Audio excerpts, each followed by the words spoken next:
जो दिन देशर जनता को लगे कि सुभाष चंद्र बोस भगत सिंह जय राजगुरु बाजी राउत यही किसी व्यक्तित्व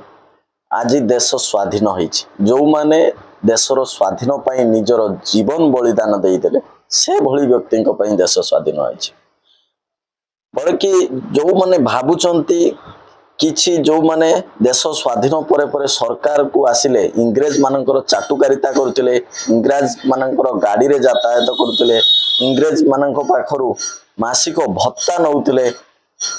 आउ इंग्रेज मानकर चाटुकारिता करथिले आउ इंग्रेज मानक सपक्ष रे केस कोर्ट रे लड़ुथिले सेमाने जतबेले सरकार को आसीगले सेतबेले सेमाने भारत रो इतिहास को एभली किछि विचित्र भाव रे वर्णना करदेले जहाँकि आम भली युवपीढ़ी माने भाबुचंती देशर स्वाधीन माने देशर स्वाधीनता बोधे चाटुकारितारू मिल जाइछि जो दिन कतरू ए चिंताधारा आम भली युवपीढ़ी मानक मन रे बदली जीवो कि देशर स्वाधीनता चाटुकारितार को नुहे बहुत वीर जवान जो माने वीर मानकर स्वाधीनता संग्रामी मानकर आत्माहुति फल रे कि निजे बलिदान फल रे आज आम देश स्वाधीन होइछि तेबे जाई आम देश बदली परिबो।